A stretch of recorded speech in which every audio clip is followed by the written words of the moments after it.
अरे बाज, तुम तो बहुत बुरी तरह जख्मी दिख रहे हो। उड़ते उड़ते ना जाने कहां से ये मांझा मेरे पंखों में उलझ गया। अब बहुत बुरी तरह दर्द हो रहा है। पता नहीं मैं किस तरह इससे छुटकारा पा सकूंगा। ड्रीमलैंड जंगल में सभी जानवर और पंछी अच्छी तरह घुल मिल कर रहते थे। एक शाम टीनू चिड़िया, मिट्ठू तोता, मैना और कबूतर अपने अपने घोंसले में बैठे थे। तभी दो बाज वहाँ आए। कैसे हो छुटकू पंछियों? अरे ये दो बाज अचानक से कहां से आ गए? हम तो बस थोड़ी सी दावत करने आए थे यहाँ। ये कहकर कालू बाज ने टीनू चिड़िया का एक अंडा खा लिया। इतनी जोर से चिल्लाने की जरूरत नहीं है, यह सिर्फ शुरुआत है। अगर तुम लोगों ने ये जगह जल्दी खाली नहीं की तो इसी तरह तुम्हारे बच्चों को भी खत्म करते रहेंगे, समझे? तुम लोग ऐसा क्यों कर रहे हो? हमें बेघर करके आखिर तुमको क्या मिलेगा? बहुत कुछ मिलने वाला है। तुम लोग यहाँ से चले जाओगे तो हम अपने साथियों के साथ यहाँ रहना शुरू करेंगे। यहाँ से तालाब भी पास है और घने जंगल में हमें खाना तलाश करने में भी ज्यादा परेशानी नहीं होने वाली। टीनू चिड़िया बुरी तरह रो रही थी और उन दोनों बाजों की आवाजें भी काफी तेज थीं। जिसे सुनकर छोटू हिरन और कुछ जानवर भी वहां पहुंचे। तुम लोग क्यों हमारे जंगल के पंछियों को परेशान कर रहे हो? ओहो, क्या बात है? पंछियों के लिए हिरन जैसा जानवर बोल रहा है। ड्रीमलैंड जंगल में पंछी और जानवर मिलजुल कर ही रहते हैं। अब तुम यहाँ से जा सकते हो, वरना अच्छा नहीं होगा। अभी तो हम जा रहे हैं, लेकिन अगली बार हम अपने झुंड के सबसे बड़े बाज को अपने साथ लेकर आएंगे, देख लेना। ये कहकर वो दोनों वहां से चले गए। अब सभी पक्षी ये सोचकर और परेशान हो उठे कि अब वो किस बाज को साथ लाने की बात कर रहे थे। वो दोनों काली पहाड़ी पर अपने मोहल्ले में पहुंचे, जहाँ पर सबसे बड़ा बाज गोल्डी अपने नवजात शिशु के साथ बैठा था। तुम दोनों कहाँ से घूम कर आ रहे हो? अरे वहीं खाना तलाश करके आ रहे हैं। जंगल इतनी दूर है, रोजाना खाना तलाश करने में अच्छी खासी थकावट हो जाती है। तो क्या हुआ, जीने के लिए मेहनत तो करनी ही पड़ेगी ना। हम सोच रहे हैं ड्रीमलैंड जंगल के पंछियों को वहाँ से भगा दे और उनकी जगह रहना शुरू कर दे तो हमारा काम काफी आसान हो जाएगा। तुम भी इसमें हमारा साथ दो। तुम्हारा साथ होगा तो वो जल्द ही अपने घरों को खाली करके वहाँ से चले जाएंगे। मैं ऐसा कभी नहीं करने वाला। उन बेचारे छोटे पंछियों को बेघर करके मैं कभी भी सुकून की सांस नहीं ले पाऊंगा। अगली सुबह छोटू हिरन तालाब पर पानी पी रहा था। तभी उसको किसी की चीख पुकार सुनाई दी। हे भगवान! ये किसकी आवाज है? ये सुनकर उसने ऊपर नजरें उठाकर देखा तो गोल्डी बाज आसमान में बड़ी मुश्किल से उड़ पा रहा था। उसके पंखों में बुरी तरह पतंग का मांझा फंस गया था। कितना दर्द हो रहा है। गोल्डी धड़ाम से जमीन पर आ गिरा और बुरी तरह दर्द से कराहने लगा। अरे बाज, तुम तो बहुत बुरी तरह जख्मी दिख रहे हो। उड़ते उड़ते ना जाने कहां से ये मांझा मेरे पंखों में उलझ गया। अब बहुत बुरी तरह दर्द हो रहा है। पता नहीं मैं किस तरह इससे छुटकारा पा सकूंगा। फिक्र मत करो, मैं कोशिश करता हूँ। ये कहकर छोटू हिरन आगे बढ़ा और उसने बड़ी ही मुश्किल से अपने एक पंजे की मदद से उसे मांझे से मुक्त किया, लेकिन इसमें उसके पंजों पर घाव हो गए। प्यारे हिरन, तुमने मुझे बचाने के लिए अपने पंजों को भी घायल कर लिया। मैं तुम्हारा एहसान जिंदगी भर नहीं भूलूंगा। इसमें एहसान की कोई बात नहीं है। अगर हम किसी को मुसीबत में देखें तो उसकी मदद करना हमारा फर्ज होता है। इन दोनों ने एक दूसरे को अपना परिचय दिया और फिर गोल्डी बाज वहाँ से वापस अपने घर पहुँचा। वहाँ जाकर उसने पाया कि उसका बच्चा घोंसले में नहीं है और उसके अंदर खून गिरा हुआ है। मेरा बच्चा कहाँ गया वो बहुत परेशान हो उठा और इधर उधर नजरें दौड़ाने लगा। तभी कालू बाज और मोटू बाज भी वहाँ आ पहुँचे। हमें माफ कर दो गोल्डी, हम तुम्हारे बच्चे की उन दुष्ट पंछियों से हिफाजत नहीं कर पाए। कौन से दुष्ट पंछी? वही ड्रीमलैंड के पक्षी। वो अपने साथ कई चीलों को लेकर आए थे। उन्होंने हमारे सामने तुम्हारे बच्चे को मारा और फिर उसको तालाब में फेंक दिया। उन्होंने कहा कि अगर उनको उनके घरों से निकालने की कोशिश की तो वो इसी तरह हमारे बच्चे को मार दिया करेंगे। ये सुनकर अब गोल्डी का गुस्सा परवान चढ़ गया और वो बोला, इन छुटकू पंछियों की इतनी हिम्मत कि उन्होंने मेरे घर आकर मेरे ही बच्चे को खत्म कर दिया। आज मैं भी इनको इनके घोंसलों में घुसकर मारूंगा। ये सुनकर अब वो दोनों बाज खुश हो गए और फिर तीनों ड्रीमलैंड की तरफ उड़ गए। जब पंछियों ने उन दोनों के साथ गोल्डी को आते देखा तो वो सभी थर थर कांप उठे। अरे बाप रे, इतना बड़ा बाज, ये तो हम सबको मार देगा। अब आए ना तुम लोग लाइन पर। वो दोनों बाज अब उन पंछियों पर चोंच से हमला करने लगे और उनकी चीख पुकार सुनकर बाकी के जानवर भी वहाँ इकट्ठा होने लगे। ये तुम ठीक नहीं कर रहे हो। बेचारे पंछियों को क्यों मार रहे हो तुम लोग? ये बेचारे नहीं हैं, बहुत दुष्ट हैं ये। अब मैं इनको यहाँ नहीं रहने दूंगा। गोल्डी अब रामू हाथी के जिस्म पर चोंच मारने लगा और काफी हद तक उसे घायल करने में कामयाब हो गया। ये तुम ठीक नहीं कर रहे हो दुष्ट बाजों। तभी वहाँ पर छोटू हिरन आ पहुँचा और बोला, गोल्डी, ये तुम क्या कर रहे हो? उसकी बात सुनकर गोल्डी ने उसकी तरफ देखा। गोल्डी की आंखों में एक अलग तरह का गुस्सा नजर आ रहा था। मैंने सुबह ही तुमको उस मांझे के बंधन से आजाद करवाया था और तुम हो कि मेरे ही जंगल के पंछियों को मार रहे हो। तुम्हारे इन पंछियों ने अपनी कुछ चीलों के साथ मिलकर मेरे छोटे से बच्चे को खत्म कर डाला, वरना मैं तो कभी भी इन पर जुल्म नहीं करना चाहता था। ये तुम क्या कह रहे हो? हमारे जंगल में तो एक भी चील नहीं है। और न ही हमने तुम्हारे घर जाकर तुम्हारे बच्चे को मारा है, बल्कि हमें तो तुम्हारा घर कहाँ है ये भी नहीं पता है। नहीं नहीं गोल्डी, ये झूठ बोल रहे हैं। इन्हीं ने मारा है तुम्हारे बच्चे को। उन दोनों के बर्ताव में आई हड़बड़ाहट से गोल्डी कुछ सोचने पर मजबूर हो गया और बोला, मैं तुमको इन पंछियों पर हमला करने से रोकता था और तुम लोग यही चाहते थे कि मैं भी तुम्हारा साथ दूं। तुम गलत सोच रहे हो गोल्डी।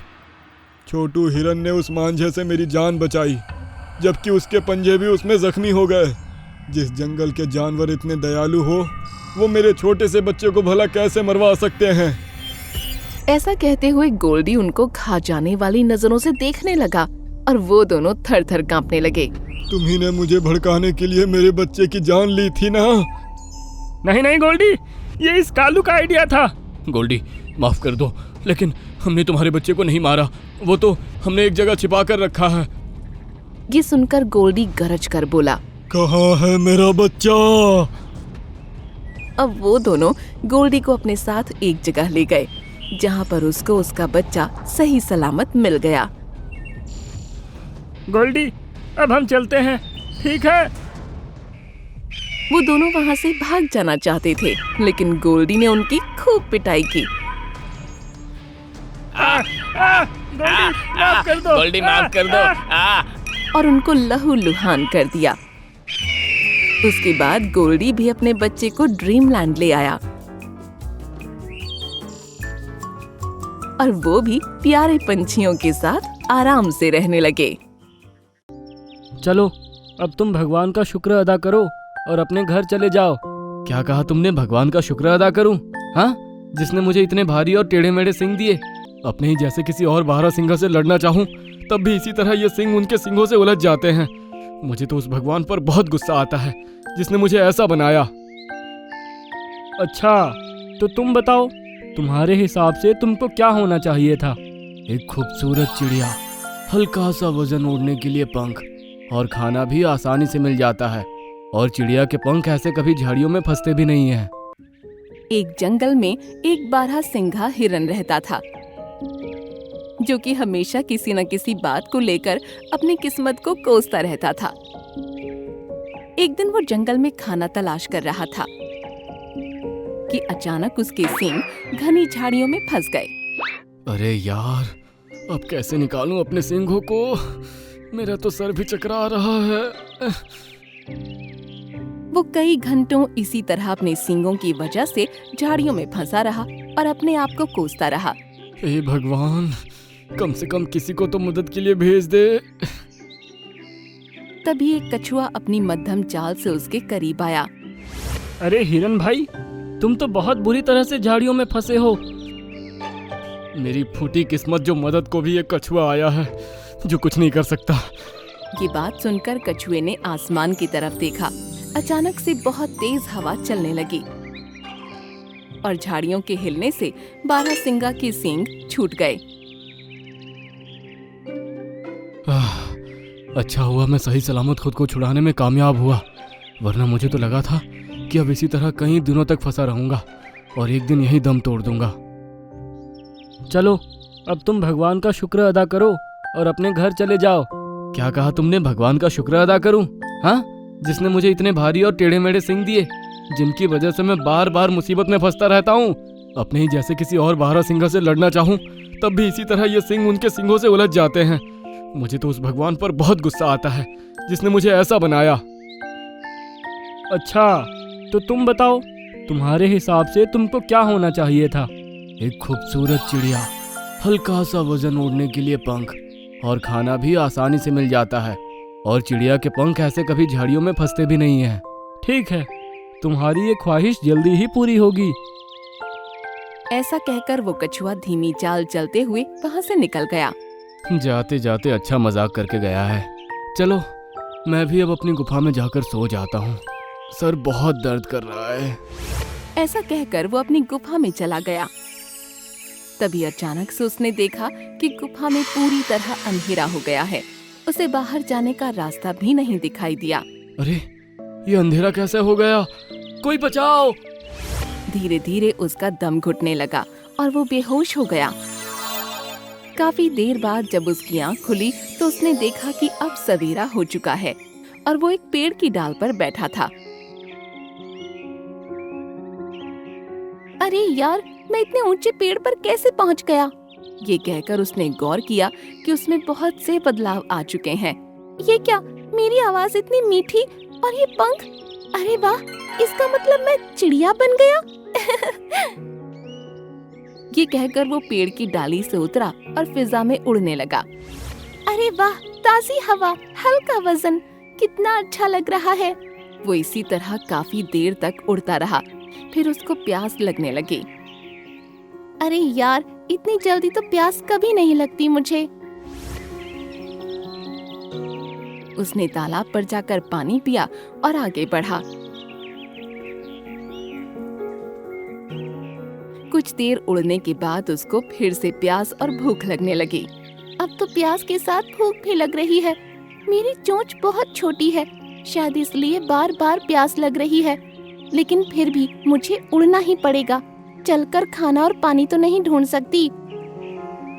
ऐसा कहकर वो हवा में काफी ऊपर उड़ने लगी। तभी उसको अपने पीछे किसी बाज के चीखने की आवाज आई। Cheap cheap cheap. उसने पीछे मुड़कर देखा।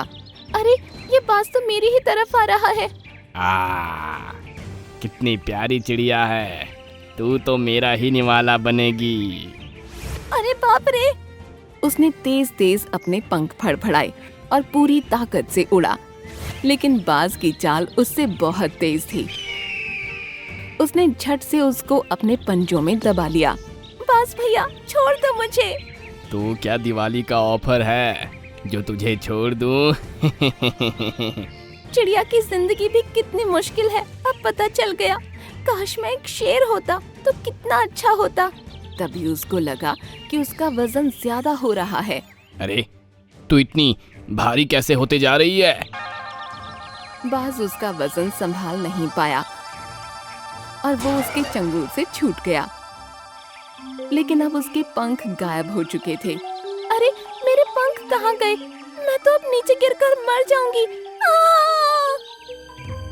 उसने चिल्लाते हुए अपनी आंखें बंद कर लीं। अब उसको पता था कि उसका अंतिम समय आ गया है। तभी उसको महसूस हुआ कि वो नरम मोटी घास के ऊपर है। उसने आंखें खोलीं तो पाया कि वो अब एक शेर है और नरम घास पर बिल्कुल सही सलामत खड़ा है। अरे वाह, अब मैं एक शेर हूँ। अब देखता हूँ कौन मुझसे भिड़ने की हिम्मत रखता है। उसने तेज दहाड़ की, जिसे सुनकर कोई भी जानवर सामने नहीं आया। लगता है मेरी दहाड़ सुनकर सभी जानवर डर गए हैं। अब मैं बना एक अच्छा ताकतवर जानवर। शेर राजा, अब समय आ गया है कि आप अपनी ताकत का सही इस्तेमाल करें। ये सुनकर उसने पीछे पलट कर देखा। बंदर, लोमड़ी, लकड़बग्घा, भालू और कई तरह के जानवर उसके सामने खड़े थे। शेर राजा की जय हो। तुम सब ऐसे इकट्ठे होकर मेरे पास क्या मेरे लिए शिकार का प्रबंध करने आए हो? महाराज, आपके खाने का इंतजाम तो तब होगा जब ये जंगल सुरक्षित रहेगा।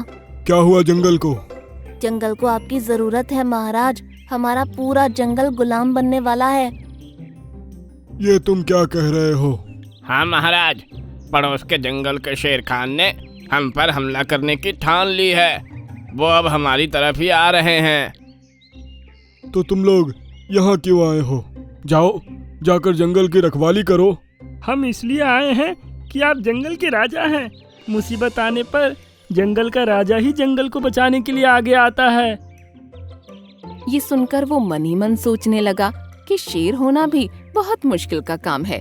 ठीक है, मैं लड़ूंगा और अपने जंगल की रक्षा करूंगा। तभी उसने देखा कि 3 शेर तेजी से सामने से उसकी तरफ भागे आ रहे हैं। अरे ये क्या, 3 शेर? हाँ महाराज, आपको इन तीनों शेरों को हराना है। ये तीनों भाई मिलकर आपको मारना चाहते हैं और इस जंगल पर राज करना चाहते हैं। अरे बाप रे, 3 शेरों से मैं अकेला कैसे लड़ूंगा? जंगल के सभी जानवर एक तरफ हो गए और शेर ने चीखते हुए अपनी आंखें बंद कर लीं। काश मैं वापस बारहसिंघा ही बन जाता तो अच्छा होता। दूसरे जानवरों की जिंदगी तो मुझसे भी मुश्किल है। वो तीनों शेर उस पर झपटने ही वाले थे, लेकिन तभी सब कुछ शांत हो गया। उसने डरते हुए अपनी आंखें खोली तो वो अब वापस एक बारहसिंघा बन चुका था। हे भगवान, तेरा लाख लाख शुक्र है कि तूने मुझे वापस बारहसिंघा हिरन बना दिया।